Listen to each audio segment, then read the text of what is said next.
Hi, Al. How you doing? Good. How are you? I could start by talking about working your way back in, and I know working at right tackle and left guard now. Was that a little surprising when you met with Mike Monday and got that news, or just kind of your approach at working at two backup positions while you get back in shape? Oh no, I mean it wasn't surprising. I've been in meetings with the guys. I think after the first 2 weeks, and obviously just watching them play and play together. Everything's been going great. So, I mean, I wasn't surprised at all. I just kind of figured, whenever I got back, just make sure I'm ready to go. Wherever. That's the biggest thing for me.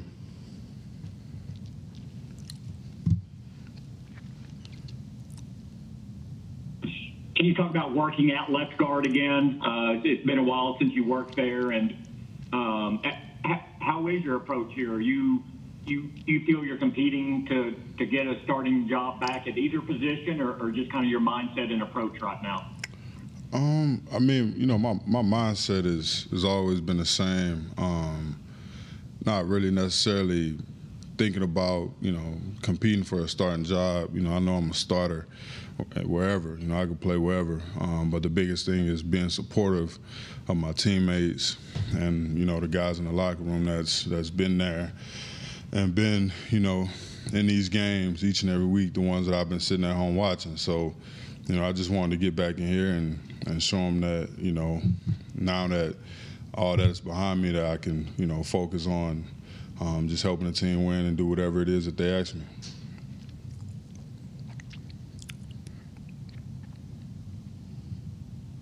Do you think it'll take you a little bit of time, or how much time do you think it'll take you to get back to the level where you feel you were before the suspension? I really just feel like it's not really that it's really more of just kind of getting into that routine, that muscle memory. Because I mean, you can run, you can lift, you can do everything conditioning and weight room wise that you want, but the real deal is when you actually in pads hitting somebody, and also just just getting, that's the real football shape. So I'll just say that. But the first week, it's been good, been really good, and just looking forward to continuing to get better, working on the things that I can work on, and just focusing on my craft.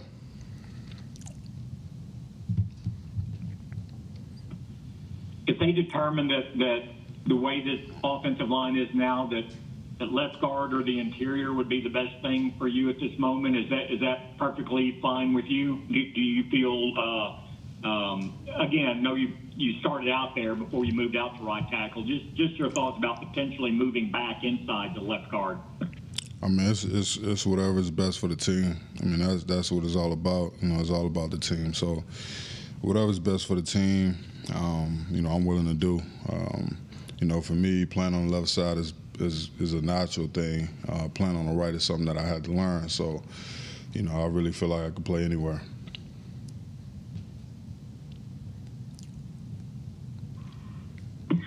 Lyle, can you take us into your decision making and the decision to fight the suspension the way you did? Because our understanding of it got knocked down to 2 games. Yeah. Why were you so vigorous in fighting this thing? Just for me, personally, I felt like, I had to, just because I felt like, it was kind of unfair.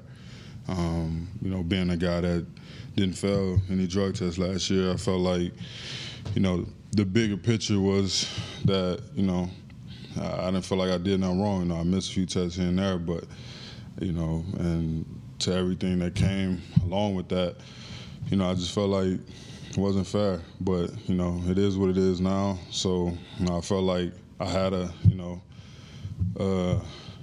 good case. So, but, it didn't shake out that way. So, at the end of the day, I fought for what I believed in, and it's just, pieces fell where they fell.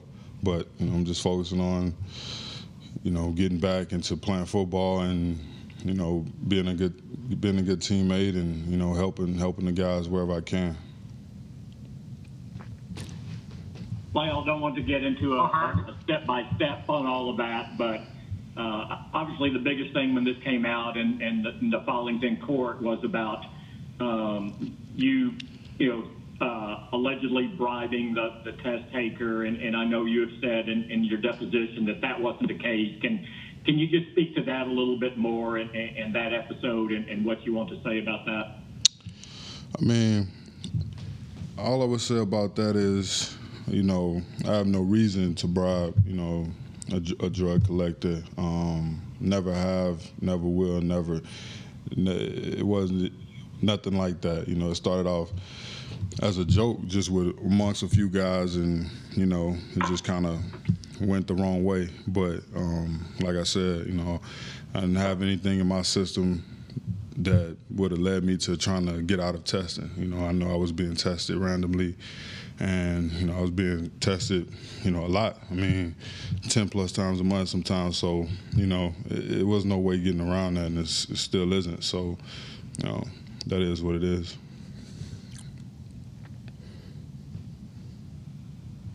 And you touched on this earlier, but coming back and not getting your starting job back right away, do you in any way feel that retribution or punishment for this 5-game suspension when it could have been 2, or do you just view this as that the team's playing well right now? I've been out for a prolonged period, and this is the way to go about it. You know, I took that chance. I took that chance of, you know, risking the 2 games for 5 when I decided to fight it because I felt so strongly about it. But, you know, when it ended up being a 5-game suspension, you know, it just, you know, I just felt like, you know, how I looked at it was like, you know, if I'm going to be suspended, then, you know, yeah, I really didn't think I'd get 5 games. So, but I just looked at it like if I'm going to get suspended, then I feel like I have a good case and I feel like I got a good, you know, something to stand on. And, you know, at the end of the day, you know, the decisions was made, and, you know, I just had to live with that and just keep pushing. But nah, man, like, I'm a team player. You know, I'm all about the team, and, you know, in a way, I just felt like, you know, I did everything I could to try to avoid any suspension or anything. That was my whole intentions on fighting it. But, you know, it just, you know, sometimes things just don't work out the way you want them to. But can't control that. Just, you know, all I did in the meantime was just, you know, work out and focus on my craft, and, you know, help the guys when you know, how I could and when I could, you know, and that's all I could. You know, I'm proud of him. I'm proud of the way Terence is playing. He's playing his ass off, and, you know, he shows up to work like a pro every day. And, you know, since he came in, you know, we've been working together, and I still work with him. You know, I want him to be the best, you know, because at the end of the day, it's all about the team, and it's all about, you know, how we moving forward. And now that we have guys that can play different positions, and we have that flexibility, we got experience, and, you know, that's going to be big for us on the, you know, on that long stretch. After missing all of last year with the injury and the surgery, and then missing these 5 games, how ready do you feel to play after just a couple days of practice? You know, I would just say, you know, for me, I'm definitely ready. You know, obviously I'm a vet in the game. I've played this game for a long time, and, you know, I just feel like whenever that time comes, you know, it ain't no doubts about it that, you know, I'll be ready, and I'll be ready to roll and give everything I got. Like you said, you were frustrated by the suspension and the outcome and what it did for you and taking you away from the team. But was it do you have regrets over it, or do you feel I stood up for myself? I knew this was a possibility. It could be at 5, and that was the main thing, to stand up because I didn't think this was right, and whatever the consequences are, I have to deal with it. Just regrets, or do you feel that you did the right thing in standing up for yourself? Yeah, no regrets at all. None at all. You know, I feel like, you know, I did what I felt was right, and sometimes you can't control the outcome. You go into games, you want to win every one of them, but sometimes it just comes down to the last second, and you don't get another opportunity to go out there. So, one thing about football, it taught me a lot about just life and how to handle situations, and just kind of when you have bad plays, you gotta put the period at the end of it and keep going. So, that's just what it is.